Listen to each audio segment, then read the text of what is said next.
Joël était un célèbre youtubeur de farce et attrape, comptant des millions d'abonnés et des millions de dollars de revenus, jusqu'au jour où, après avoir consommé des produits comestibles, il a été victime d'une crise cardiaque et a été entraîné en enfer pour 15 heures de tourments atroces. Il est intéressant de noter qu'il regardait souvent des chaînes d'expériences de mort imminente et qu'il rêvait lui-même d'une rencontre surnaturelle. Mais peut-être ses péchés étaient-ils trop lourds, et au lieu d'être élevé au ciel comme beaucoup d'autres âmes vertueuses, il fut entraîné directement dans les profondeurs de l'enfer. Là, il fut témoin d'une vision horrible, le châtiment réservé aux alcooliques et aux toxicomanes. Une fois l'expérience extracorporelle terminée, son âme revint et Joël se réveilla avec la mission divine de partager la vérité avec ses frères chrétiens. Alors, écoutez la fin et commentez, Amen, en indiquant votre nom et votre origine, afin que le Seigneur sache où envoyer ses bénédictions, directement à votre porte. Avant de commencer, abonnez-vous dès maintenant. Nous rassemblons une puissante armée de 50 000 croyants fidèles, prêts à vivre et à mourir pour la vérité de Dieu. Ouvrez maintenant votre cœur et écoutez attentivement le témoignage choquant de Joël. Je m'appelle Joël. Autrefois, j'étais un youtubeur qui avait tout pour lui ou du moins, c'est ce qu'il semblait. Avec 1,3 million d'abonnés, mes vidéos de canulars de chercheurs d'or m'ont apporté la célébrité, des voitures de sport et un compte en banque dont la plupart ne pouvaient que rêver. Mais derrière la caméra, j'étais un homme à la dérive, noyé dans le péché et la honte. Pourquoi ai-je changé mon âme contre des applaudissements fugaces? Je me le demandais. Élevé dans une église, j'ai grandi avec le feu du Saint-Esprit. Mon père prêchait tous les samedis, tandis que j'aspirais à faire du basket ou à poursuivre mes rêves de célébrité. J'ai épousé Lorraine, une femme dont la beauté et la grâce ont été le point d'ancrage de nos 3 enfants, mais je n'ai pas pu rester fidèle. Tard dans la nuit, je restais éveillé, hanté par la culpabilité, à prier, Seigneur, éloigne ce désir. Mais le silence du ciel me faisait l'effet d'un rejet. Étais-je irrécupérable? Pour faire taire les voix qui me traitaient d'échec, je me suis tourné vers les gourmandises. En tant qu'athlète, j'évitais de fumer. Mais ces sucreries engourdissaient la douleur, me faisant oublier l'homme que j'étais devenu.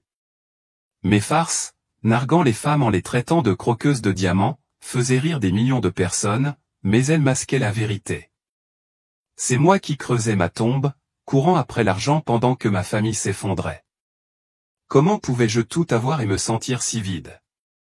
À cause de toutes mes fautes, notre mariage s'est irrémédiablement détérioré. Lorraine et moi vivions séparément, notre mariage s'effondrant au bord du divorce. Je lui envoyais de l'argent, pensant que cela me permettrait de subvenir à mes besoins, mais c'était un geste creux. Je criais, Seigneur, pourquoi ne veux-tu pas arranger ça? Pourtant, je continuais à courir vers une autre femme, une habitude née de la solitude et de la rébellion. J'ai essayé d'en finir une fois, en faisant une overdose, mais Dieu m'a épargné. Pourtant, j'étais un chrétien tiède, connaissant Jésus mais esquivant son appel. Mes fans voyaient un roi, les premiers voyaient un imposteur. La nuit où tout s'est effondré, j'étais dans un tourbillon de colère et de désespoir. J'étais à Houston depuis une semaine pour filmer une nouvelle série de canulars, mais le cœur n'y était pas. Ma femme arrangée, Lorraine, m'avait appelé plus tôt dans la journée, la voix éraillée par la frustration. Nous nous disputions à propos de tout, nos enfants, nos finances, les papiers du divorce qu'aucun de nous n'avait eu le courage de signer. Ces paroles m'ont profondément blessé, m'accusant d'avoir abandonné notre famille, d'avoir préféré la célébrité à la foi. J'ai raccroché, la poitrine serrée de rage non seulement contre elle, mais contre Dieu. Où était Jésus quand mon mariage s'est effondré? Où était-il quand ma vie a dégénéré? Je ne pouvais pas envisager de rentrer chez moi, alors j'ai appelé une autre femme, une personne que je fréquentais en secret. Elle s'appelait Vanessa, une distraction fugace de ma douleur. Nous avons pris nos quartiers dans un élégant hôtel du centre-ville de Houston, dont les murs de verre reflétaient les lumières de la ville comme une fausse promesse d'espoir. J'aurais voulu me perdre en elle, dans l'évasion momentanée qu'elle m'offrait, mais même cela me semblait vide. Ma vie était un château de cartes, et je le sentais vaciller. Pour apaiser la douleur, je me suis arrêté dans un dispensaire et j'ai acheté 4 Rice Krispies, chacun contenant 25 mg de THC. C'était une dose légère comparée aux 1000 mg auxquels j'étais habitué, mais j'avais désespérément besoin d'un soulagement. J'en ai proposé un à Vanessa, mais elle a secoué la tête, le regard inquiet. Il y a quelque chose qui cloche, Joël, a-t-elle dit d'une voix douce mais ferme. J'ai ignoré son avertissement, le mettant sur le compte de la paranoïa. J'ai englouti les friandises, savourant le croquant sucré, m'attendant à ressentir cette vague de calme familière, mais le calme n'est jamais venu. Quelques minutes plus tard, une vague d'épuisement s'abattit sur moi, lourde et anormale. Ma poitrine se serra comme si un étau me serrait le cœur. Une douleur fulgurante et incessante me traversa le corps, irradiant de ma poitrine jusqu'à mes bras. Je serrai mon t-shirt, essoufflé, la vue floue. Vanessa, à l'aide, tentai-je de crier, mais ma voix n'était plus qu'un murmure rauque. Elle était perdue dans son propre état d'euphorie, parcourant les pages de son téléphone, inconsciente de ma difficulté. La pièce tournoya, les murs se refermèrent et je m'effondrai, mon corps heurtant le tapis avec un bruit sourd. Les médecins ont plus tard déclaré que j'avais fait une overdose, mon cœur ayant été mis à rude épreuve par les produits comestibles et des années d'abus. Mais ce qui s'est passé ensuite n'était pas une anomalie médicale. Alors que mon corps gisait sans vie sur le sol de l'hôtel, mon âme fut arrachée de sa coquille, propulsée dans un univers inexplicable. La douleur dans ma poitrine s'estompa, remplacée par une terreur glaciale et lancinante. Je n'étais pas seulement en train de mourir, je franchissais le seuil d'un lieu qu'aucune âme vivante ne devrait jamais voir. La transition entre la vie et la suite fut fluide, mais aussi brutale. Un instant, je luttais pour respirer. L'instant d'après, j'étais en apesanteur, sans attache, la conscience suspendue dans le vide. La chambre d'hôtel, Vanessa, le monde que j'avais connu, tout cela avait disparu, remplacé par une obscurité si profonde qu'elle semblait avaler la lumière elle-même. Ce n'était ni un rêve, ni une hallucination. C'était le début d'un voyage qui allait bouleverser mon âme et redéfinir ma destinée ou une descente dans une réalité plus terrifiante que tout ce que j'avais pu imaginer. Au moment où mon âme s'est détachée de mon corps, je n'étais plus lié par la chair. Je flottais dans la chambre d'hôtel, suspendu dans une brume surréaliste, les téléviseurs vacillants, projetant des ombres étranges sur les murs. En dessous de moi, ma forme sans vie gisait affalée sur le lit, la poitrine immobile, les yeux vides. J'étais mort. Comment était-ce possible? Mon cœur battait fort, même si je n'avais pas de cœur pour battre fort. J'ai crié à la femme à côté de moi, appelez une ambulance. Faites quelque chose. Mais elle n'a pas bronché. Inconsciente de mon désespoir, ma voix résonnait dans le vide, engloutie par un abîme invisible. Laissez-moi vous poser une question, avez-vous déjà eu peur d'être oublié? La pièce vibrait d'un calme trompeur, comme pour se moquer de ma panique. À ce moment-là, j'ai compris ce que c'était, un mensonge faux, manipulateur, destiné à tromper des millions de personnes. Pourquoi avais-je passé ma vie à courir après des illusions aussi superficielles? J'avais bâti un empire YouTube sur des farces, mais elles n'étaient rien comparées à la vérité qui me sautait aux yeux. J'étais mort et mon âme était sur le point d'être jugée. Puis, sans prévenir, une force m'a saisi, me tirant vers le bas avec une violence qui défiait la physique. C'était à la fois rapide comme l'éclair et terriblement lent, comme s'enfoncer dans un trou noir qui étirait le temps lui-même. Mon âme tremblait lorsque la chambre d'hôtel disparaissait, remplacée par une vaste étendue cosmique. La Terre s'est réduite à l'état d'une piqûre d'épingle, un point fugace dans un vide sans fin. D'autres royaumes défilaient, d'étranges dimensions surnaturelles, avec des couleurs et des formes que je ne pouvais pas comprendre. Mais je les remarquais à peine. Mon esprit était obsédé par une seule vérité terrifiante. Tu es mort dans ton péché. Pourquoi avais-je ignoré toutes les chances de faire demi-tour? Chaque avertissement que j'avais ignoré envahissait mes pensées, les larmes de Lorraine me suppliant de rester fidèle, les prophètes qui avaient parlé dans ma vie m'exhortant à la repentance, les murmures de Dieu dans le calme de la nuit m'appelant à me rendre. Je les avais tous entendus, mais j'avais choisi la rébellion, la luxure et les produits comestibles pour engourdir la douleur. Maintenant, alors que je m'effondrais, ces choix brûlaient comme des marques sur mon âme. Comment ai-je pu être si aveugle? Le poids de ma culpabilité pesait de plus en plus lourd, chaque souvenir étant une chaîne qui m'entraînait plus profondément dans l'inconnu. Un coup de tonnerre a brisé le silence, plus fort que n'importe quel son que j'avais jamais entendu, comme un tremblement de terre fendant les cieux. Cela résonnait dans tout mon être, menaçant de déchirer mon âme. Mes oreilles, si je les avais encore, auraient pu éclater. Puis vint le rire, un chœur effrayant de voix démoniaques. Des milliers de personnes, grognant de joie. On t'a eu. Tu ne t'échapperas jamais. Leurs mots étaient comme une lame qui transperçait mon cœur, chaque syllabe dégoulinant de malice. Leur joie était ma terreur, un rappel que je n'avais plus le contrôle. Comment pourrais-je affronter cela seul? La descente se prolongeait, chaque instant plus lourd de terreur. Ce n'était pas seulement une chute. C'était une aspiration délibérée au jugement, comme si l'enfer lui-même m'avait emporté. Mes pensées m'ont trahi, criant des accusations. Tu connaissais Jésus. Tu as grandi dans l'église. Tu avais toutes tes chances. Les démons répondirent, leur voix résonnant comme un écho cruel. Trop tard maintenant. Leurs railleries s'enfoncèrent dans mon âme, confirmant ce que je craignais le plus. J'avais mérité ce sort. Était-ce là l'éternité que j'avais choisie en préférant la gloire à la foi? À mesure que je m'enfonçais, l'obscurité s'épaississait. Ce n'était plus seulement une absence de lumière, mais une entité vivante qui se pressait contre moi, étouffant mon esprit. J'ai acquis la connaissance, tout d'un coup, comme si les secrets de l'univers étaient dévoilés, mais c'était inutile. À quoi bon comprendre alors que je courais à la damnation? J'ai vu l'insignifiance de la Terre, les humains se précipitant comme des fourmis dans une épreuve cosmique, leur vie fugace et fragile.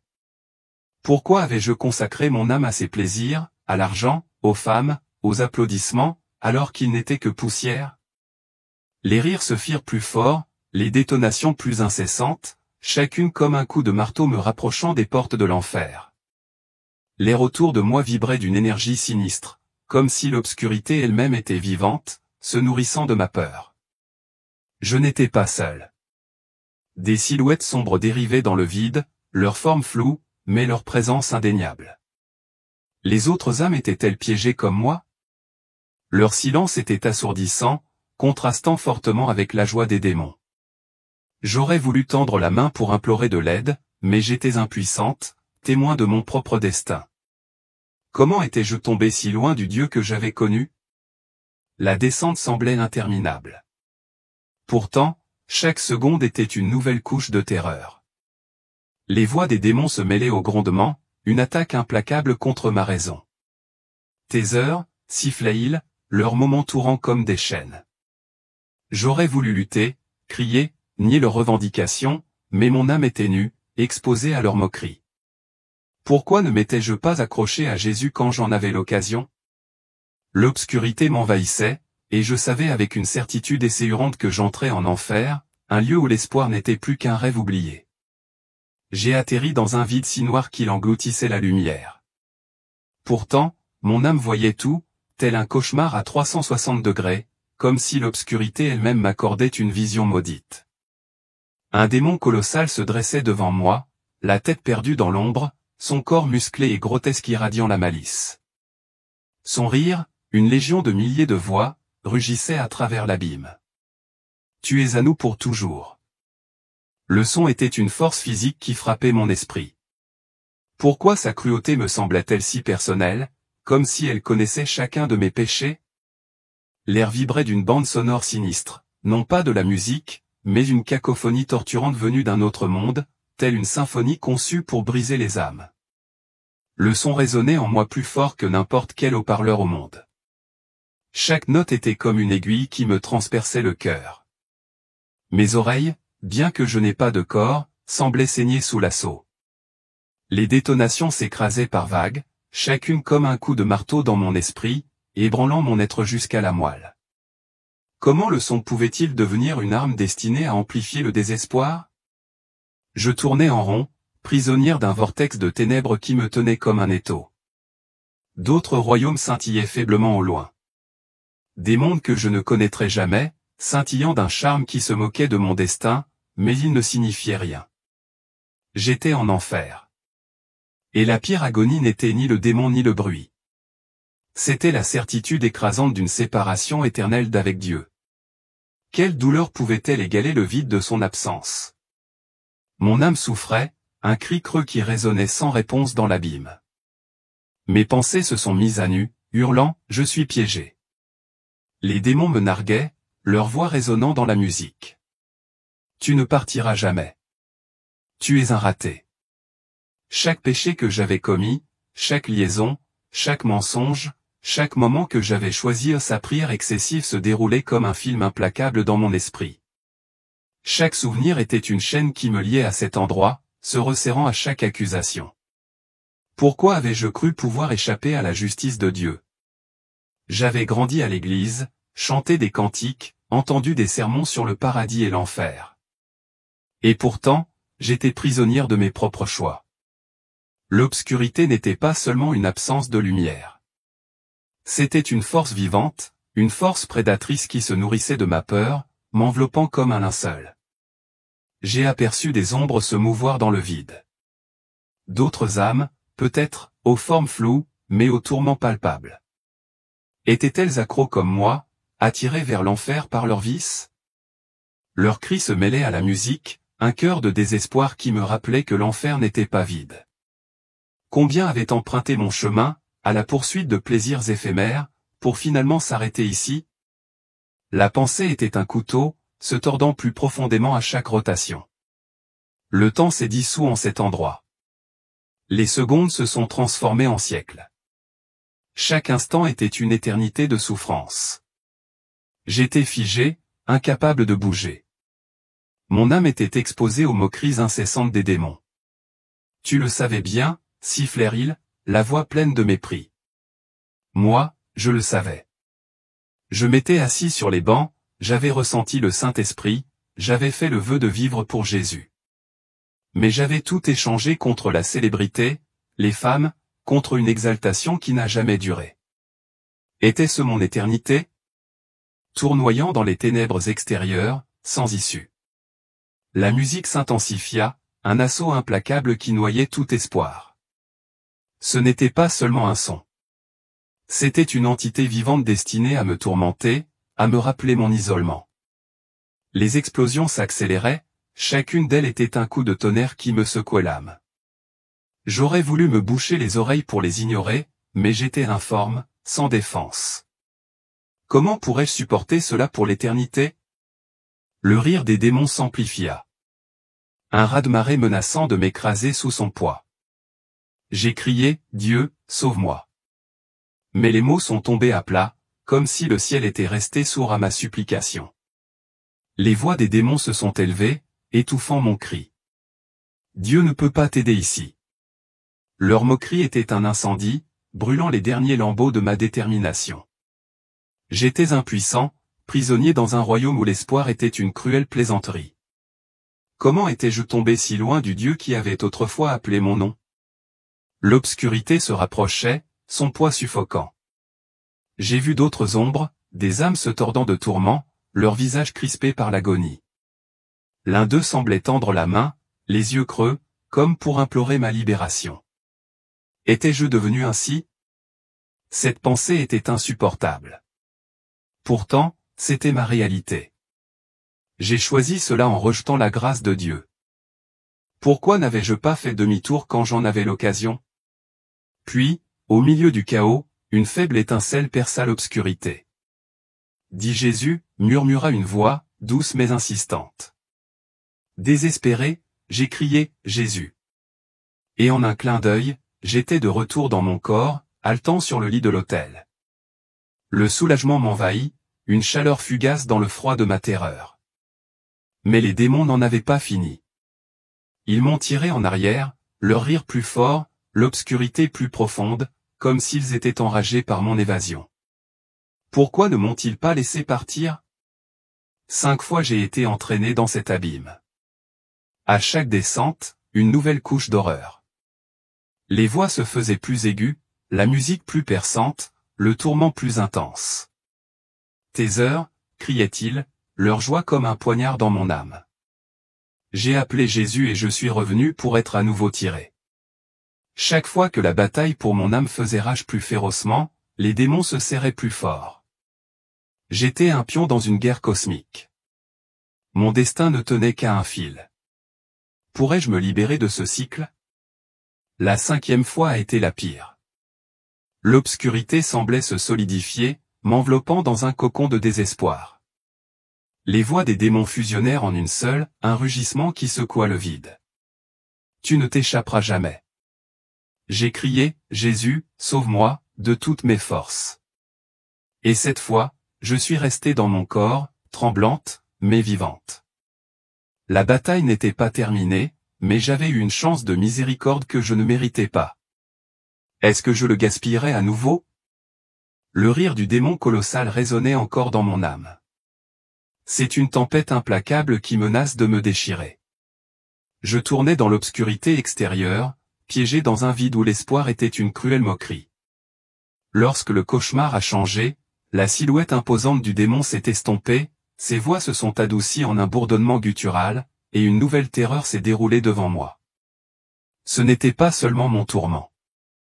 C'était une fenêtre ouverte sur le destin d'autres personnes.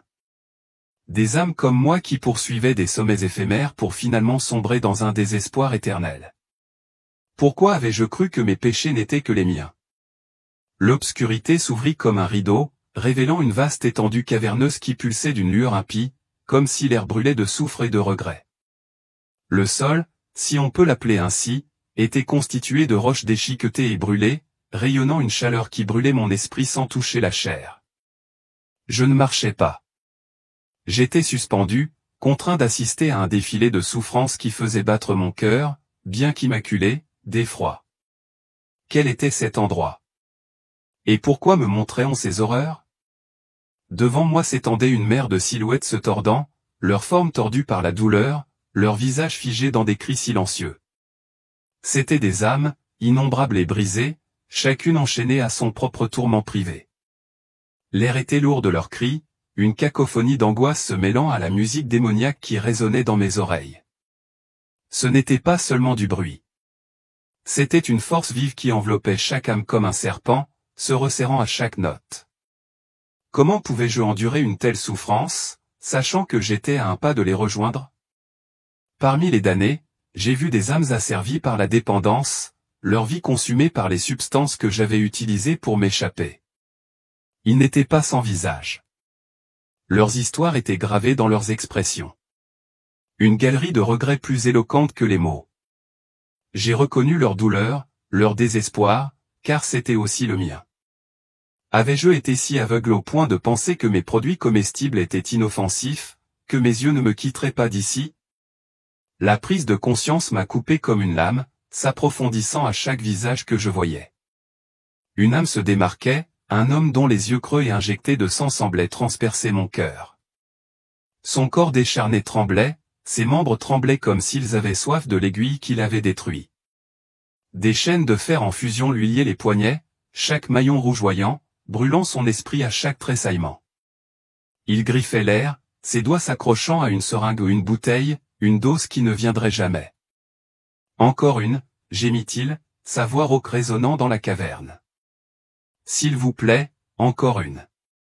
Mais il n'y eut aucun soulagement, seulement les chaînes se resserrant, l'enfonçant plus profondément dans la roche jusqu'à ce que son cri me transperce l'âme. Pourquoi avait-il sacrifié sa vie pour un instant d'évasion? J'aurais voulu détourner le regard, mais une force invisible captura mon regard, me forçant à assister à son agonie. Le rire du démon revint, un gloussement sinistre se mêlant aux cris de l'homme. Il a choisi cela, siffla une voix ruisselante de mépris. Il aimait son héroïne plus que son Dieu. Les mots étaient un miroir, reflétant mes propres choix ou mes envies, mon désir, ma rébellion. Était-ce mon destin si je ne me libérais pas?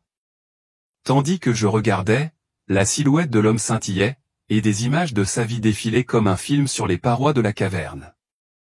Il avait été musicien, sa guitare attirait les foules, sa voix était un don qui élevait les cœurs. Mais la drogue s'est insinuée, promettant d'atténuer la pression, d'apaiser les doutes. Une dose en a pris une centaine, jusqu'à ce que sa scène ne soit plus qu'une ruelle au son public, des rats. Il était mort seul, une aiguille dans le bras, les supplications de sa famille restaient sans réponse. Désormais en enfer, son addiction était sa punition à un désir éternel et insatiable. Comment un cadeau aussi beau pouvait-il finir en ruine? La vision changea, et une autre âme apparut, une femme, dont la beauté autrefois vibrante n'était plus qu'un masque d'agonie. Elle était attachée à une colonne de flammes, son esprit se tordant tandis que le feu la léchait sans la consumeur. Dans ses mains, elle serrait une bouteille dont le contenu scintillait d'une lueur verte maladive. Elle la porta à ses lèvres, mais au lieu d'alcool, elle déversa de la lave en fusion, la brûlant de l'intérieur. Ses cris étaient rauques, animaliers, tandis qu'elle implorait, « Arrêtez ça. Je ferai tout. » Mais la bouteille se remplit à nouveau, la forçant à boire à nouveau, chaque gorgée étant une nouvelle vague de tourments. Pourquoi avait-elle noyé sa douleur dans le whisky, pour finalement trouver ici un feu plus terrible? Son histoire se déroulait dans mon esprit, vivante et implacable. Elle avait été mère, son rire réchauffant autrefois son foyer. Mais le chagrin à un enfant perdu à cause de la maladie l'avait poussé à la bouteille, promettant d'atténuer la douleur. Un verre devint un mode de vie. Sa famille s'éloigna tandis qu'elle sombrait dans la dépendance. Elle mourut dans un accident de voiture, ivre et seule. Sa dernière pensée fut le souhait de revoir sa fille. Maintenant, son châtiment était éternel, sa soif inextinguible, ses regrets plus lourds que les flammes. Aurais-je pu finir comme elle, à la poursuite d'un soulagement qui n'aurait fait qu'approfondir la blessure? La caverne vibrait de leurs tourments, témoignage du mensonge de l'addiction. Leurs cris s'intensifiaient, leurs histoires un avertissement que je ne pouvais ignorer. Mais ce n'était que le début. D'autres âmes m'attendaient, chacune étant le miroir de mes propres péchés, m'entraînant toujours plus profondément dans la vérité de l'enfer. Allais-je un jour échapper à cette vision? Ou étais-je destiné à les rejoindre? Les cris des damnés résonnaient encore dans mon âme. Leur visage me brûlait l'esprit tandis que la caverne de l'enfer vibrait d'une horreur implacable. J'étais toujours suspendu, témoin du destin de ceux qui avaient sombré dans l'addiction. Leur tourment était le reflet glaçant de mon propre destin. L'air devint plus lourd, le soufre me piquant l'esprit comme si l'enfer lui-même me soufflait dans la nuque. Que pouvait bien me montrer cet endroit, et pourquoi étais-je obligé de le voir? La vision s'élargissait, révélant d'autres âmes, chacune témoignant du mensonge que je croyais, celui de l'innocuité de mes vices. Un jeune homme, à peine sorti de l'adolescence, était enfermé dans une cage de verre, les mains griffant les murs tandis que des nuages de vapeur de méthamphétamine tourbillonnaient instinctivement autour de lui. Il inhala, mais au lieu d'un effet euphorisant, la vapeur se transforma en éclats, déchirant son esprit en lambeaux. Ses cris silencieux, ses yeux écarquillés de terreur, imploraient sa libération. Il avait été un dealer, vendant la mort pour le profit, sans jamais imaginer y être confronté lui-même.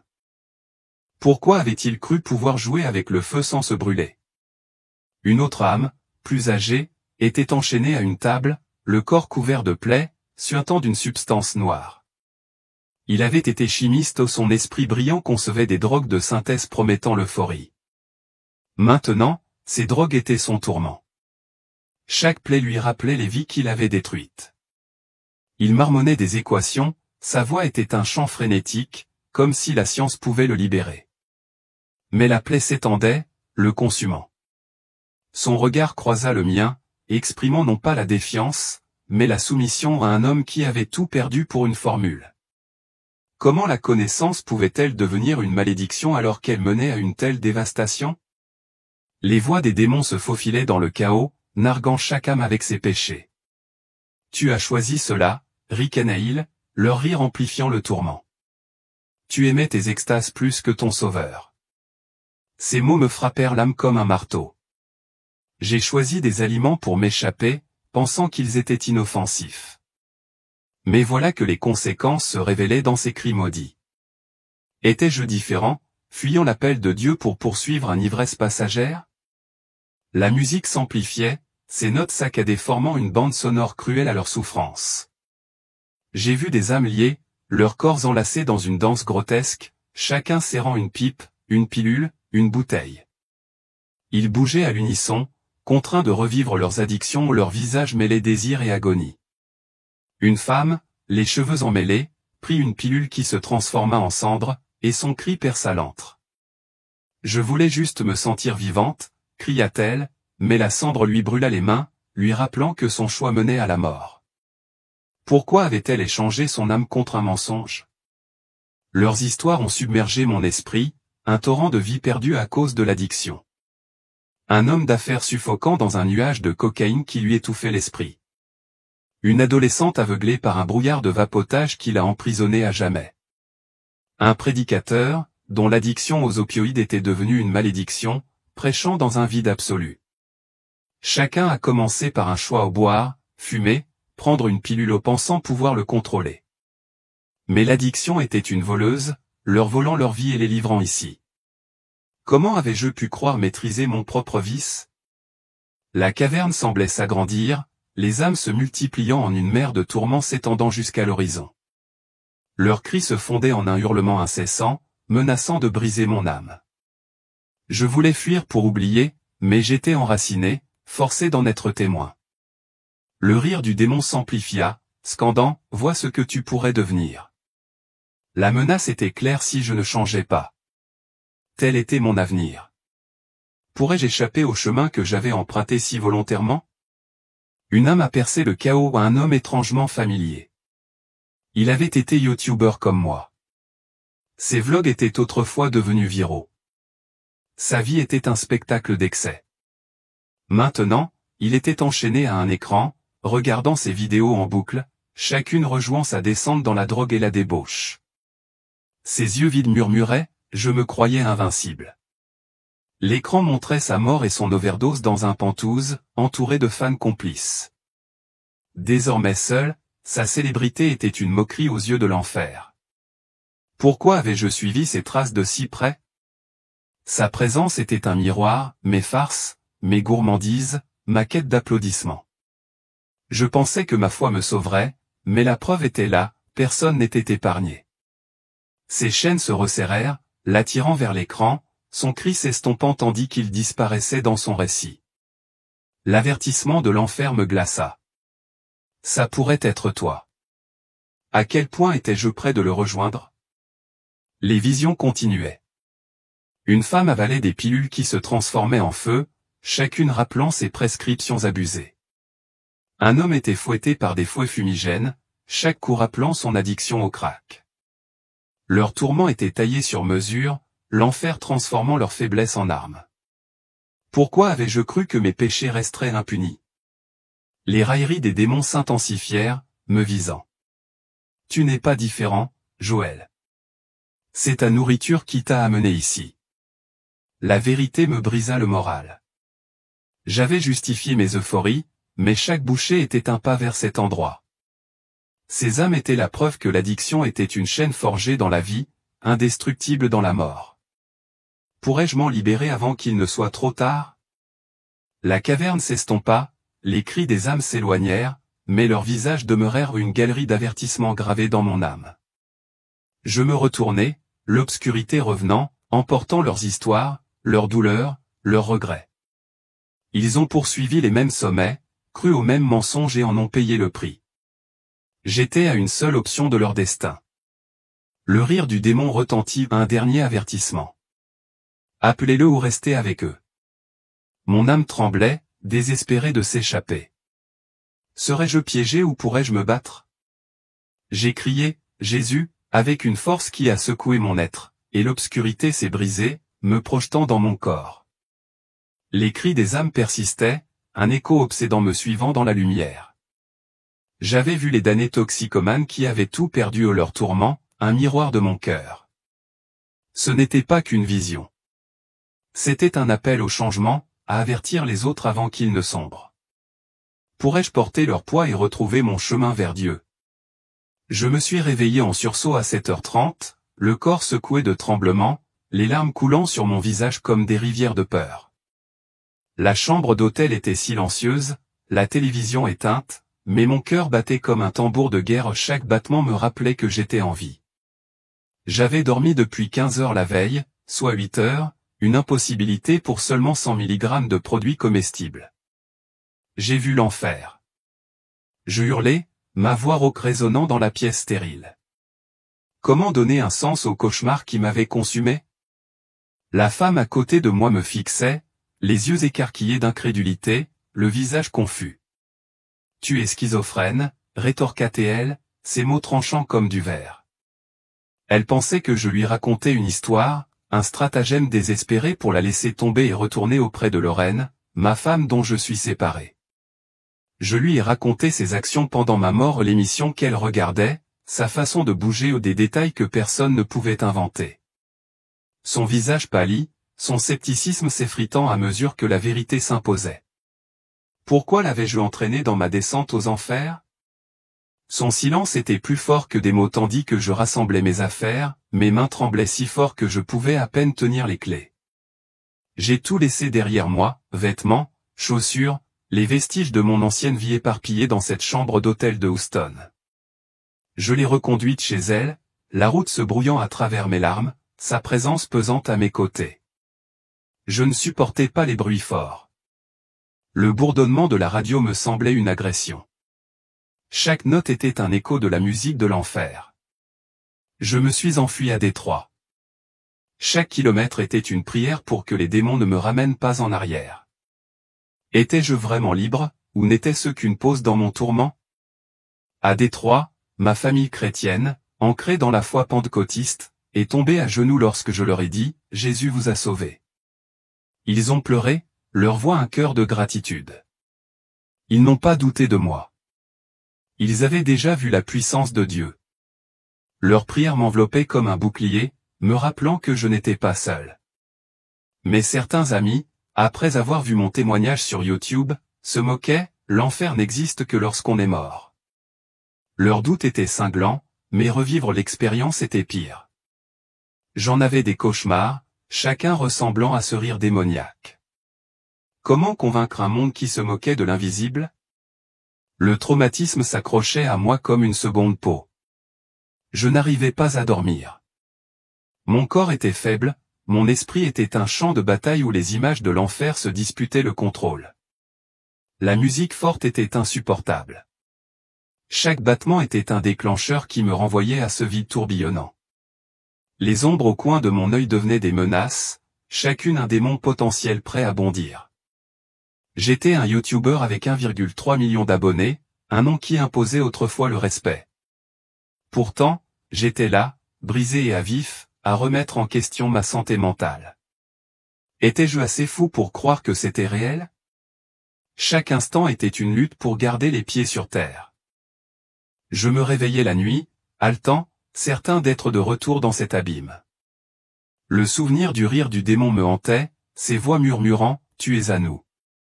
Je serrais ma Bible contre moi, murmurant, « Jésus, protège-moi », priant pour que le nom qui m'avait sauvé me soutienne maintenant. Pourquoi la peur persistait elle-même à la lumière du jour? L'accusation de la femme, « Tu es schizophrène », résonnait dans mon esprit, une graine de doute dont je ne parvenais pas à me débarrasser complètement. Et si elle avait raison? Mais les détails que j'avais partagés, ceux qui l'avaient convaincu, étaient une preuve. J'avais vu ses actions en esprit, j'avais su des choses qu'aucun être vivant ne pouvait savoir. Ce n'était pas de la folie. C'était un avertissement divin. Pourquoi avais-je eu besoin d'un réveil aussi brutal? En route vers Détroit, je me sentais comme un fugitif, fuyant l'enfer. La route était interminable, chaque kilomètre étant une épreuve pour ma détermination. Je ne pouvais pas retourner auprès de Lorraine, pas encore. Notre mariage était brisé, victime de mes péchés.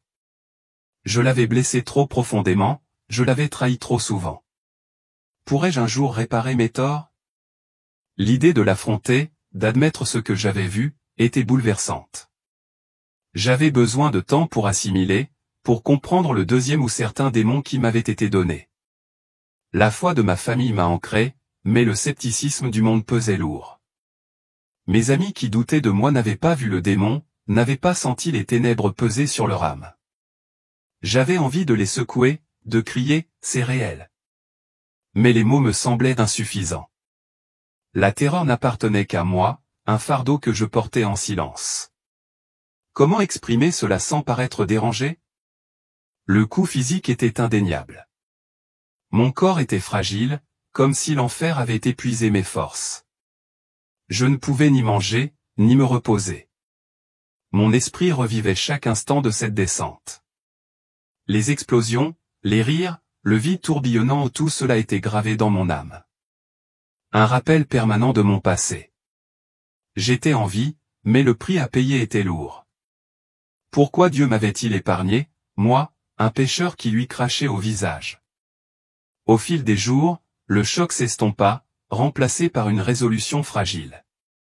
J'étais allé en enfer et j'en étais revenu, non pas par ma force, mais par le nom de Jésus. Ce nom m'avait tiré de l'abîme, une bouée de sauvetage dans un océan de tourments. Je ne le méritais pas, mais j'étais là, respirant avec un but que je ne parvenais pas encore à saisir. Pourrais-je transformer ce cauchemar en un témoignage qui sauverait d'autres personnes? Les paroles d'un prophète de 2021 me hantaient comme un fantôme. Une femme s'était rendue en Jamaïque, utilisant mes biens pour jeter un sort de sorcellerie qui m'avait laissé faible, étourdi et perdu. Était-ce elle, la femme vers laquelle je m'étais tourné dans ma rébellion? Elle m'avait traité de fou quand je m'étais réveillé en hurlant de l'enfer, sans me proposer ni écriture, ni prière, juste un rejet glacial. Son manque de compassion fut une révélation, elle ne connaissait pas Dieu, et j'avais été stupide de chercher du réconfort dans ses bras. Pourquoi avais-je été si aveugle à son vide? La voix de Dieu perça ma confusion, claire comme le jour, elle n'était pas pour moi. Ma solitude, née de blessures d'enfance profondément enfouies, m'avait poussé vers elle. Mais c'était un mensonge, un piège tendu par l'ennemi. J'avais réprimé ma douleur, pensant que la célébrité et l'argent en 50 000 $ par mois envoyés à Lorraine pourraient masquer la douleur. Mais seul Jésus pouvait guérir la blessure que j'avais portée pendant des années. Pourquoi m'étais-je contenté de chaînes alors que la liberté était à une prière près? À 3 heures du matin, Dieu m'a réveillé. Sa voix, un commandement qui a bouleversé mon âme, raconte ton histoire. La peur m'a saisi, une main froide sur mon cœur. Qui aurait cru un YouTuber avec 1,3 million d'abonnés? Il dirait que je courais après l'influence, que je cachais une maladie mentale ou que je fuyais mes échecs. Le monde adorait mes farces, pas mes sermons. Mais il ne s'agissait pas de moi. Il s'agissait d'âmes au bord de l'éternité. Ma souffrance pouvait-elle sauver ne serait-ce qu'une seule de l'enfer que j'avais connu? J'ai juré de servir Jésus, quel qu'en soit le prix. La célébrité, l'argent, ma notoriété, tout cela n'était que poussière comparée à la réalité des tourments de l'enfer. J'avais senti ses ténèbres, entendu ses rires, vu ses chaînes. Ma vie ne m'appartenait plus. C'était un avertissement, un cri pour revenir en arrière avant qu'il ne soit trop tard. L'écouteras-tu, ou attendras-tu de tomber dans cet abîme? L'avertissement du prophète persistait, une énigme que je ne parvenais pas à résoudre complètement. Elle avait parlé d'une femme qui me convoitait et qui, rejetée par mon mariage, s'était tournée vers les arts obscurs. J'avais donné à cette femme mes vêtements, ma confiance, mon temps, sans jamais me douter qu'elle les utiliserait contre moi. Sa malédiction expliquait le chaos, ma faiblesse, ma dépression croissante, cette attirance pour le péché qui semblait plus forte que ma volonté. Comment avais-je pu être aussi naïve? La révélation de Dieu à son sujet fut une miséricorde, qui m'a ouvert les yeux. Elle n'avait jamais cité les Écritures, jamais prié pour moi, jamais manifesté l'amour du Christ. Quand j'avais crié au nom de l'enfer, elle s'était moquée de moi. Ses paroles reflétaient les railleries du démon. J'avais cherché refuge en elle, mais elle était un piège, m'éloignant encore plus de Dieu. Pourquoi avais-je pris son étreinte pour le salut? Mes cicatrices d'enfance étaient profondes, des moments d'abandon, de rejet, une douleur enfouie sous la célébrité et les gourmandises. J'avais installé une amie chez moi pour éviter d'être seul. J'avais offert à Lorraine des fils luxueux pour lui prouver que j'étais suffisante, mais tout cela n'était qu'une façade. La solitude s'envenimait, me poussant vers des femmes qui m'offraient un réconfort passager. Seul Jésus pouvait combler ce vide, mais je l'avais fui, préférant les solutions temporaires à la vérité éternelle. Pourrais-je enfin affronter les blessures que j'avais cachées? L'appel de Dieu à 3 heures du matin a été un tournant, un mandat divin que je ne pouvais ignorer. J'ai revu le visage du démon dans mon esprit, son rire résonnant encore, un rappel de ce qui m'attendait si je désobéissais. Le monde se moquerait de moi, me traiterait de fou, d'imposteur, de has-been, mais je m'en fichais. J'avais vu la réalité de l'enfer, et aucune célébrité sur YouTube ne pouvait se comparer au poids d'une âme. Comment pouvais-je rester silencieux alors que l'éternité était en jeu? J'ai commencé à voir ma tribune différemment. Ce n'était pas pour faire des farces ou faire du profit. C'était une tribune, une occasion de toucher des millions de personnes avec un avertissement, Jésus est le seul chemin. Mes abonnés pourraient se désabonner. Mes vidéos pourraient être un échec. Mais si une seule personne entendait et se tournait vers Christ, cela en valait la peine. J'avais tout perdu, argent, mariage, fierté, mais j'avais gagné une mission. Pourquoi avait-il fallu l'enfer pour ouvrir mon cœur? La peur de cet endroit ne m'a jamais quitté. Chaque bruit, chaque ombre, faisait battre mon cœur comme si les portes de l'enfer étaient encore ouvertes. Je me réveillais en sueur, serrant ma Bible contre moi, murmurant, Jésus, garde-moi. Le nom qui m'avait sauvé dans l'abîme était désormais mon ancre, la promesse que Dieu ne m'avait pas abandonné. Pouvais-je lui faire confiance pour me guider dans cette nouvelle vie? Je savais que le chemin serait semé d'embûches. Mon mariage était brisé, ma réputation ébranlée, ma foi mise à l'épreuve. Mais je savais aussi que la grâce de Dieu était plus forte. Il m'a sauvé du précipice, non pas pour moi, mais pour son propre bien. J'étais un témoignage vivant de sa miséricorde, un avertissement pour ceux qui courent après ceux qui s'effacent. Mon histoire ne parlait pas de moi. Elle parlait du pouvoir rédempteur de Dieu.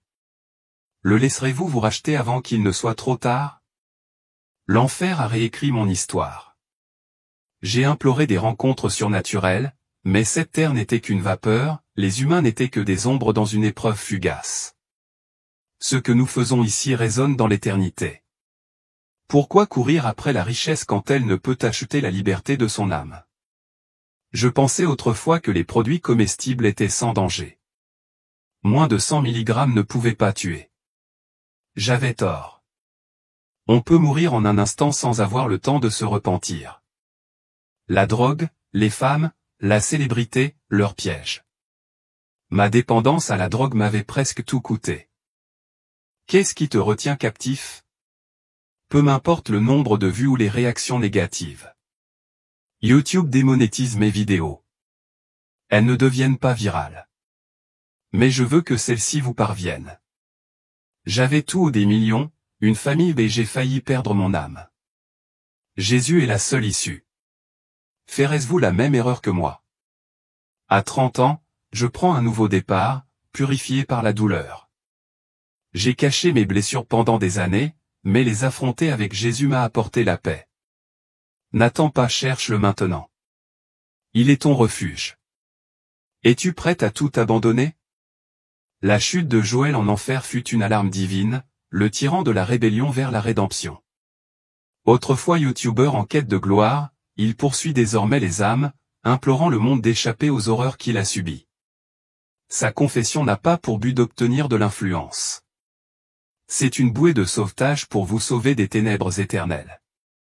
Répondrez-vous à l'appel? Rejoignez notre chaîne de jeûne 2025 et priez quotidiennement pour vos besoins.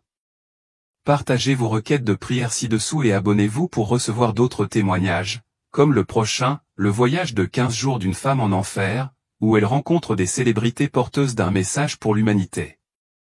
Cherchez Jésus maintenant. Votre éternité est en jeu. Ce témoignage est peut-être le plus important que vous entendrez jamais, l'un des récits les plus détaillés et les plus choquants de l'enfer jamais rapportés. J'ai reçu cette histoire par courriel et j'ai immédiatement su que j'avais hâte de la partager.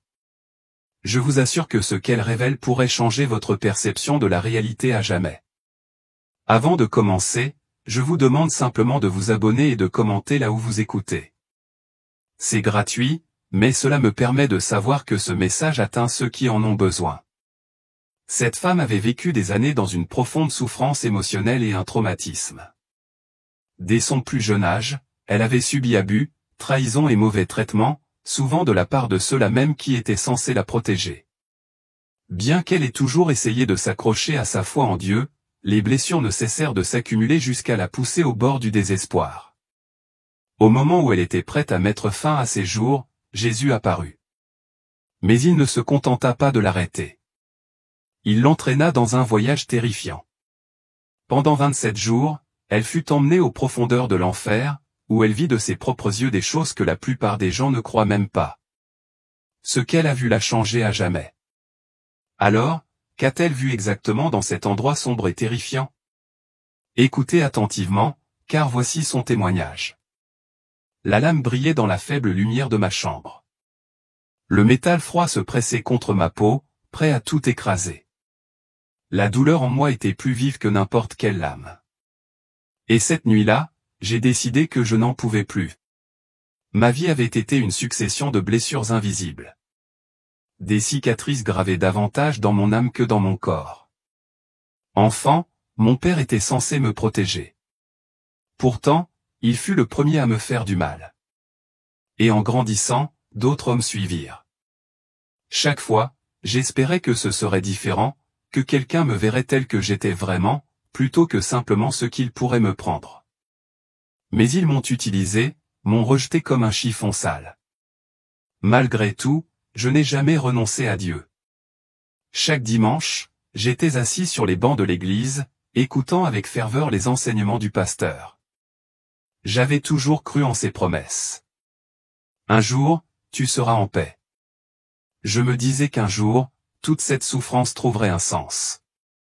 Je croyais que si je restais fidèle, Dieu me récompenserait. Mais cette déception finale fut trop grande. Je l'avais aimé pendant 3 ans. Je lui avais tout donné, mon cœur, ma confiance, et je croyais qu'enfin quelqu'un me verrait vraiment, m'aimerait vraiment. Mais ce n'était pas le cas. Lui aussi s'était servi de moi. Cette nuit-là, le monde semblait plus froid que d'habitude. Le silence dans la pièce était assourdissant, et la même pensée me revenait sans cesse à l'esprit. Personne ne t'a jamais désiré. Personne ne t'aimera jamais. Je me suis regardé dans le miroir tandis que des larmes coulaient sur mon visage fatigué et brisé. J'ai senti le métal froid contre mon poignet. Juste une profonde coupure, me suis-je dit. Et puis tout sera fini. Et puis c'est arrivé. Soudain, la pièce fut baignée de lumière. Ce n'était pas la faible lueur de la lampe, ni la pâle lueur de la lune à travers la fenêtre. C'était une lumière vive et intense qui enveloppait tout comme un feu doré. La chaleur qui rayonnait ne brûlait pas. Elle pénétrait au plus profond de moi, dissolvant toute peur et toute angoisse. J'écarquillai les yeux. Mes mains tremblaient et la lame tomba au sol. Et au cœur de cette lumière, je l'ai vu. Il était là, juste devant moi. Sa présence était plus réelle que tout ce que j'avais connu. Ses yeux, oh, ses yeux, ils étaient remplis d'amour, mais débordant de puissance, comme s'ils contenaient l'univers entier. Un amour pur et parfait que personne ne m'avait jamais donné, ni mon père, ni aucun homme. Au début, il ne disait rien, mais dans ce regard, je comprenais tout. J'avais l'impression qu'il m'avait toujours vu. Qu'il était là quand je pleurais enfant. Qu'il était là quand je me sentais seul. Et même quand je hurlais dans mon oreiller de douleur d'avoir été à nouveau trahi. Je tombais à genoux en sanglotant. Pourquoi, Seigneur? Pourquoi m'as-tu laissé souffrir autant? Puis il parla. Sa voix n'était pas un simple son. C'était une présence. Chaque mot pénétrait mon être comme s'il s'adressait directement à mon cœur. Ma fille, je ne t'ai jamais abandonnée. Je secouai la tête, incrédule. Où étais-tu quand il me blessait? Où étais-tu quand j'aspirais au véritable amour pour être à nouveau blessé? Jésus s'est approché et a touché mon visage avec une tendresse que je n'avais jamais connue. J'étais là. J'ai pleuré avec toi. J'ai souffert avec toi. Et je t'ai toujours aimé. J'ai fondu en larmes. La douleur que je portais depuis des années s'est transformée en un torrent de larmes incontrôlables. Pourtant, cette fois, ce n'était pas un cri de désespoir. C'était comme si chaque larme lavait le poison qui avait longtemps souillé mon âme. Maintenant, je veux te montrer quelque chose. Tu dois connaître la vérité. La lumière autour de nous devint encore plus intense. Le sol disparut sous mes pieds. Je sentis une chaleur m'envelopper, comme si mon corps devenait de plus en plus léger. J'ai baissé les yeux et je me suis vu. Mon corps était toujours là, agenouillé par terre, les mains jointes et le visage baigné de larmes. Je quittais mon corps. La panique m'a saisi. Jésus, que se passe-t-il? Vous devez voir ce que beaucoup refusent de croire. Vous devez témoigner de ce que je vais vous montrer. Soudain, ma chambre disparut. Jésus et moi flottions au-dessus de la terre. Je voyais les villes illuminées, les rues grouillantes de voitures, des gens parfaitement inconscients de ce qui se passait dans le monde spirituel. Puis j'ai baissé les yeux et j'ai vu quelque chose qui m'a glacé le sang. Sous la croûte terrestre, d'énormes gouffres sombres s'ouvraient comme des bouches béantes, engloutissant les ténèbres elles-mêmes. C'étaient comme des tourbillons noirs, profonds et sans fond. Jésus me regarda gravement. Ce sont les entrées de l'enfer. La terreur m'envahissait. L'enfer. Je l'avais toujours considéré comme un concept abstrait, une menace réservée aux pécheurs. Mais maintenant, je le voyais de mes propres yeux. Il existait, et il était plus réel que je ne l'avais jamais imaginé. Les gouffres noirs attiraient quelque chose. Des âmes. Des hommes et des femmes étaient entraînés vers le fond, hurlant de terreur. Certains tentaient désespérément de s'accrocher à quelque chose, mais des mains sombres les attrapaient et les tiraient au loin. Un frisson me parcourut l'échine. « Jésus, je ne veux pas y aller, murmurai-je. Il m'a pris la main. N'aie pas peur. Je suis avec toi. Et avec ces mots, nous avons plongé dans l'obscurité. L'enfer m'attendait. Nous étions plongés dans l'abîme. L'air était si dense et lourd que j'avais l'impression qu'une montagne m'écrasait la poitrine. J'entendais le vent hurler à mes oreilles, mais ce n'était pas un vent ordinaire. Il était rempli de lamentations, de cris déchirants se fondant dans un écho sans fin. J'ai serré la main de Jésus de toutes mes forces. Si je la lâchais, je serais perdu. Le tunnel était un gouffre de ténèbres sans fin, mais il n'était pas vide. Le long des murs, des ombres se déplaçaient. Des silhouettes déformées et grotesques se tordaient dans l'obscurité. J'en ai aperçu des bribes du coin de l'œil, et lorsque j'ai essayé de les regarder directement, elles ont semblé disparaître, pour réapparaître encore plus près. Soudain, une odeur nauséabonde m'a envahi. Quelque chose de pourri, de brûlé, comme de la chair en décomposition. J'avais l'impression d'étouffer. Puis, dans l'obscurité, j'ai commencé à discerner autre chose. Des mains squelettiques, dépassant des murs, se tendant pour nous saisir. Et des yeux pleins de désespoir, enfoncés au plus profond de l'ombre, me fixant avec une terreur absolue. Jésus, qu'est-ce que c'est que ces choses? Murmurai-je, la voix étranglée par la panique. Esprits emprisonnés, répondit-il d'un ton grave. Âme damnée attendant le jugement dernier. Un frisson d'horreur me parcourut. Ces ombres, ces mains, c'étaient des êtres humains. Des êtres qui autrefois foulaient la terre, désormais prisonniers d'un cauchemar éternel. Le tunnel semblait sans fin, et le sentiment d'oppression grandissait à chaque instant. Plus nous nous enfoncions, plus les cris se faisaient forts. Puis finalement, le tunnel s'est ouvert devant moi. L'enfer se déploya, un paysage désolé et infini. La terre était noire, sèche, fendue de crevasses ardentes d'où jaillissaient des langues de feu. L'air était lourd de fumée et d'une odeur insupportable. Au-dessus de nous, le ciel n'était qu'une vaste étendue d'obscurité, sans soleil ni étoile. Et partout, il y en avait, des âmes, des milliers, des millions, dispersées comme des feuilles sèches emportées par le vent. Certains gisaient effondrés sur le sol, contorsionnés par la douleur. D'autres se traînaient sans but, le visage marqué par une agonie sans fin. Certains criaient, d'autres pleuraient en silence. Et puis il y avait les gouffres.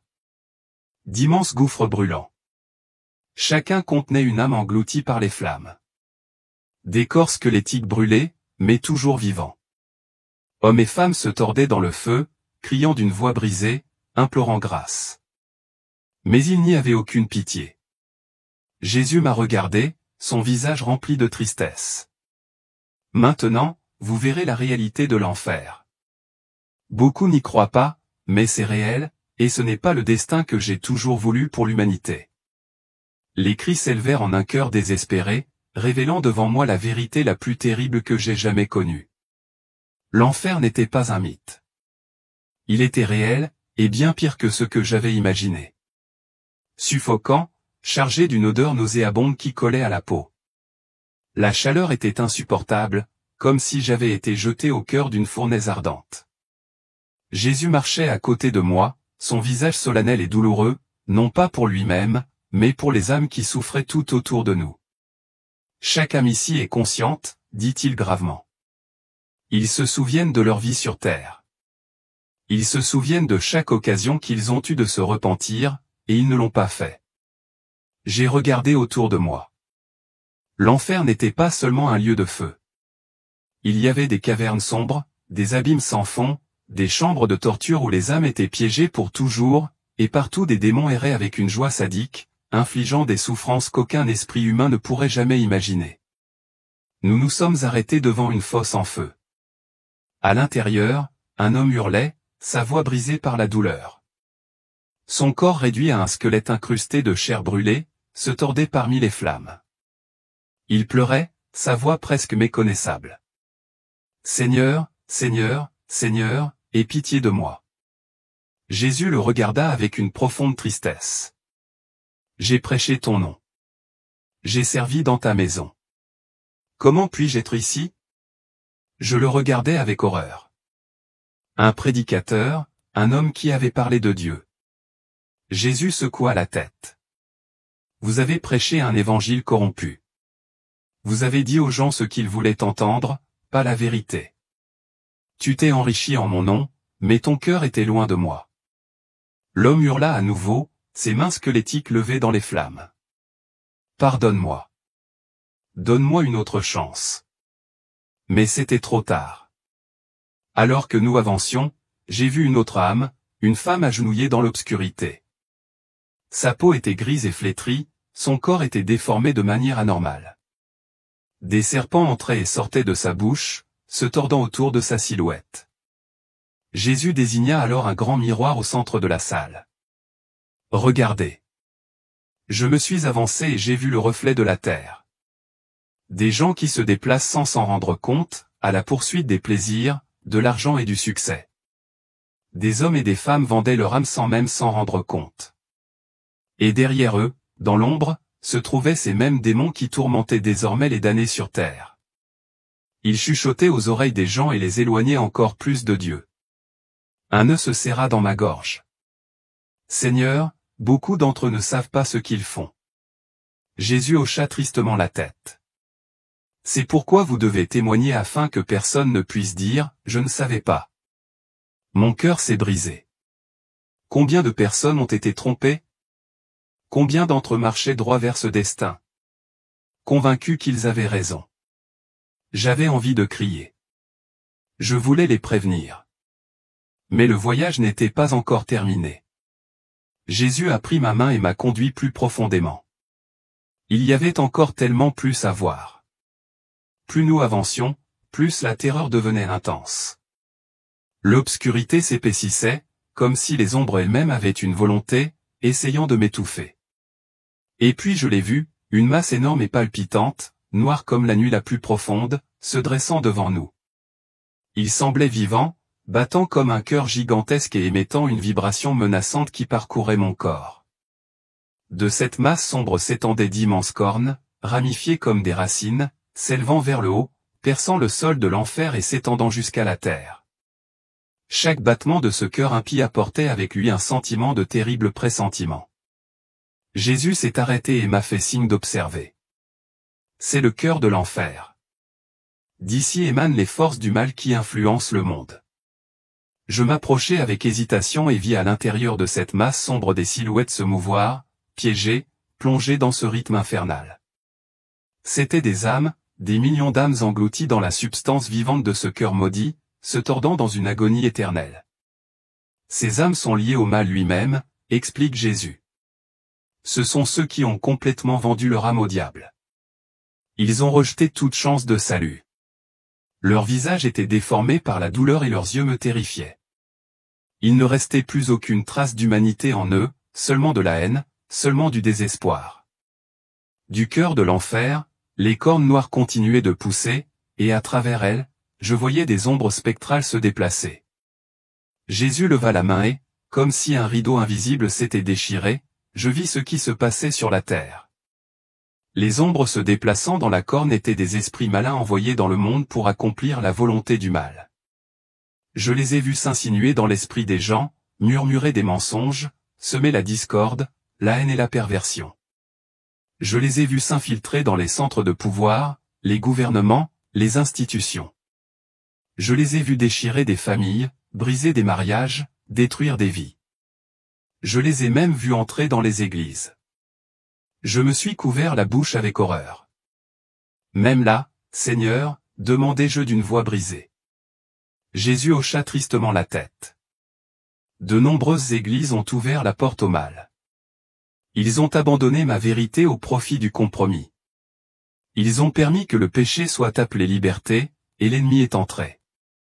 Et puis je l'ai vu, une énorme masse pulsante, noire comme la nuit la plus profonde, se dressant devant nous. Il semblait vivant, battant comme un cœur gigantesque et émettant une vibration menaçante qui parcourait mon corps. De cette masse sombre s'étendaient d'immenses cornes, ramifiées comme des racines, s'élevant vers le ciel, perçant le sol de l'enfer et s'étendant jusqu'à la terre. Chaque battement de ce cœur impie était porteur d'un terrible pressentiment. Jésus s'arrêta et me fit signe d'observer. C'est le cœur de l'enfer. De là émanent les forces du mal qui influencent le monde. Je m'approchai avec hésitation et vis, dans cette masse sombre, des silhouettes se mouvoir, prisonnières, immergées dans ce battement infernal. C'étaient des âmes, des millions d'âmes englouties dans la substance vivante de ce cœur maudit, se tordant dans une agonie éternelle. Ces âmes sont liées au mal lui-même, expliqua Jésus. Ce sont ceux qui ont vendu leur âme au diable. Ils ont rejeté toute chance de salut. Leur visage était déformé par la douleur, et leurs yeux me terrifiaient. Il ne restait plus aucune trace d'humanité en eux, seulement de la haine, du désespoir.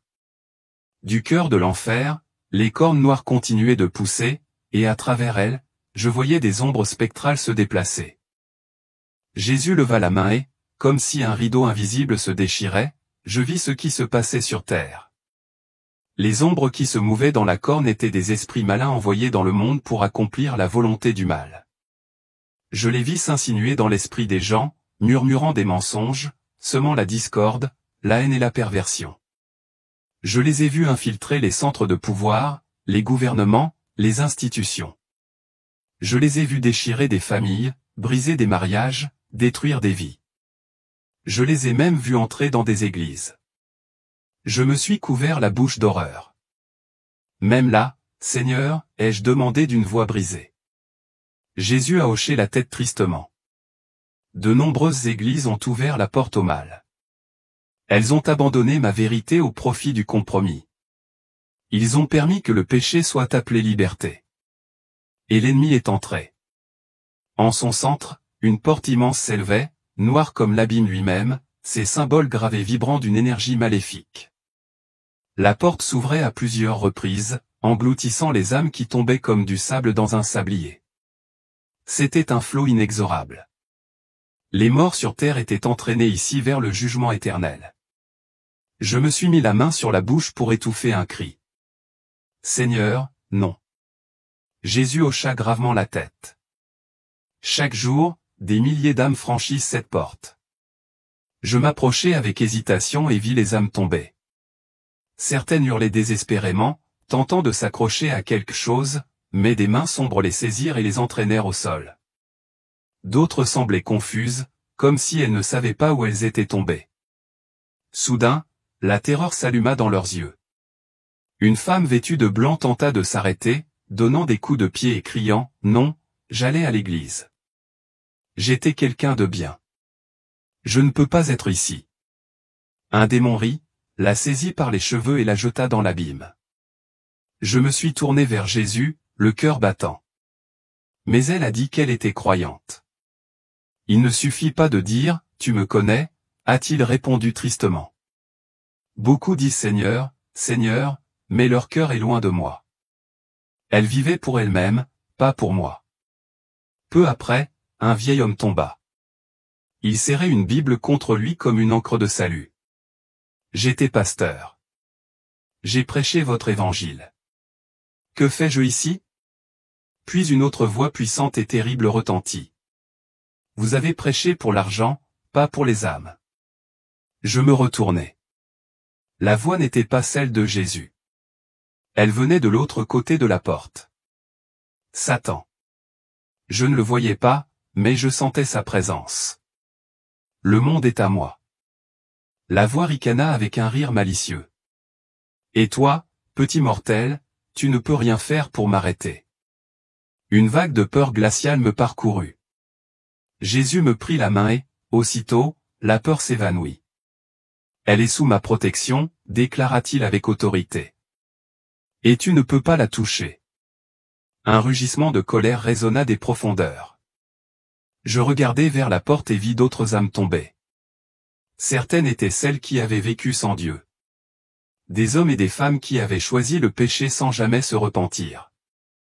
D'autres étaient des personnes qui avaient entendu l'Évangile mais l'avaient rejeté, pensant qu'il était encore temps. Mais le temps était écoulé. Je me suis tourné vers Jésus, désespéré. Je ne peux pas l'arrêter. Il m'a regardé avec amour. Tu peux avertir ceux qui sont encore en vie. Tu peux dire la vérité avant qu'ils ne franchissent eux aussi cette porte. Mon cœur s'est brisé. Combien sur terre ignoraient ce destin? Combien se croyaient en sécurité alors que l'enfer les attendait déjà? Je me retournai vers la porte. Une dernière âme était sur le point de tomber.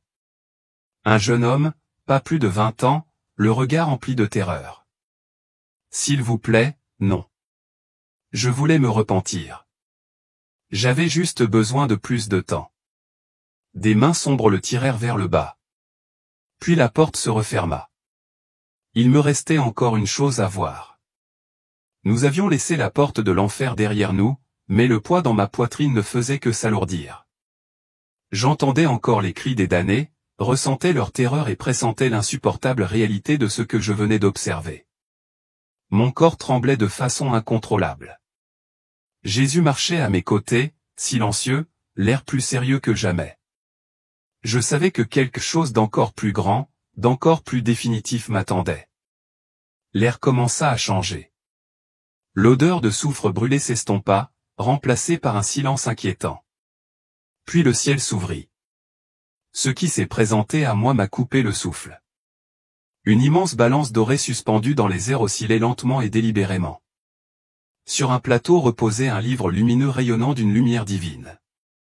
Sur l'autre, une montagne de chaînes noires, lourde et menaçante, symbole des péchés et des choix non repentis. Sous la balance se tenait une immense multitude, des millions d'âmes attendant. Certains pleuraient, d'autres tremblaient, et beaucoup semblaient stupéfaits, comme s'ils n'arrivaient pas à croire qu'ils étaient réellement face à ce moment. Jésus désigna la scène. C'est l'heure du jugement. Au-dessus, une horloge colossale apparut dans le ciel. Ses aiguilles indiquaient 3 minutes avant minuit. Le temps était presque écoulé. Soudain, une voix tonitruante secoua le royaume tout entier. Ce n'était ni la voix de Jésus ni celle de Satan. C'était la voix de Dieu lui-même. Le temps presse. Préparez-vous, car mon retour approche. Dès que ces mots furent prononcés, le monde spirituel trembla. J'ai vu de nombreuses âmes tomber à genoux. Certaines en adoration, d'autres terrorisées. Une crainte sacrée envahissait tout. Puis j'ai vu la terre en bas. Le chaos couvrait les nations. Guerre, violence, immoralité. Mais ce qui m'a le plus brisé, c'est ce que j'ai vu à l'intérieur des églises. Des pasteurs prêchaient des messages creux et réconfortants. Les gens applaudissaient, souriaient, inconscients que des mains invisibles les entraînaient dans les ténèbres. Jésus m'a regardé, les yeux emplis de tristesse. Beaucoup pensent qu'ils sont sauvés, mais ils sont trompés. Puis j'ai vu un vieil homme s'avancer. D'un côté de la balance, il y avait les bonnes actions, les sermons, les prières, les actes de charité. De l'autre, les chaînes de l'orgueil, de la cupidité et du péché secret. Les chaînes l'emportaient sur la lumière. L'homme s'écria, « Non, Seigneur, j'ai prêché en ton nom. J'ai accompli des miracles. » Mais une voix répondit fermement, « Je ne t'ai jamais connu. » Jésus baissa les yeux et dit doucement, « Ce ne sont pas tous ceux qui m'appellent Seigneur qui entreront dans mon royaume. » Une à une, les âmes furent jugées. Certaines entrèrent dans la lumière, d'autres sombrèrent dans les ténèbres. Il n'y eut ni favoritisme, ni prétention, ni excuse. Chaque âme fut jugée avec une justice absolue. Et puis, en un clin d'œil, je me suis retrouvé dans ma chambre. J'étais de nouveau dans mon corps, le cœur battant, les larmes coulaient sur mon visage. Le rasoir que j'avais laissé traîner par terre, témoignage silencieux que sans Jésus, j'aurais été perdu. Mais maintenant, je connaissais la vérité. Je n'avais pas été sauvé simplement de la mort. J'avais été sauvé pour une mission. Je me suis agenouillé et j'ai pleuré. Seigneur, dis-moi ce que je dois faire. Sa voix résonnait clairement dans mon esprit. Dites au monde ce que vous avez vu. Prévenez mon peuple. Le temps presse. Et c'est ce que j'ai fait. Depuis ce jour, je n'ai jamais cessé de raconter cette histoire. Je suis resté agenouillé sur le sol de ma chambre pendant des heures. Mon corps était revenu sur terre, mais mon esprit était encore bouleversé par ce que j'avais vu. Le cœur de l'enfer, les cris des damnés, le désespoir sans fin, tout cela gravé dans mon âme comme un fer rouge. Je ne pouvais m'empêcher de pleurer, non pas pour moi, mais pour eux. Pour tous ceux qui ont eu la chance d'accepter Jésus et l'ont rejeté. Pour tous ceux qui pensaient être sauvés, mais ont été trompés. Pour tous ceux qui marchent aujourd'hui sur terre sans savoir que leur éternité est déjà scellée. J'avais été l'un d'eux. J'étais aveugle. J'avais vécu en croyant en Dieu, certes, mais je ne l'avais jamais vraiment connu. Je pensais qu'aller à l'église, être une bonne personne et ne pas trop blesser les autres suffisait. Mais j'ai fini par comprendre que ce n'était pas le cas. L'enfer est rempli de gens qui se croient en sécurité, et cela me terrifiait plus que tout ce que j'avais vu là-bas. À partir de ce jour, ma vie n'a plus jamais été la même. Chaque matin, je me réveillais avec un sentiment d'urgence. Chaque nuit, les images de l'enfer me hantaient comme un feu inextinguible. Je savais que j'avais été sauvé pour une raison. Je ne pouvais pas rester silencieux. J'ai commencé à raconter mon histoire. Certains m'ont traité de fou. D'autres se sont moqués de moi en disant « Dieu est amour ». Il n'enverrait personne en enfer. Un tel endroit est impossible. Mais je l'avais vu, et je ne me souciais pas de leur rire ni de leurs critiques. L'enfer est réel.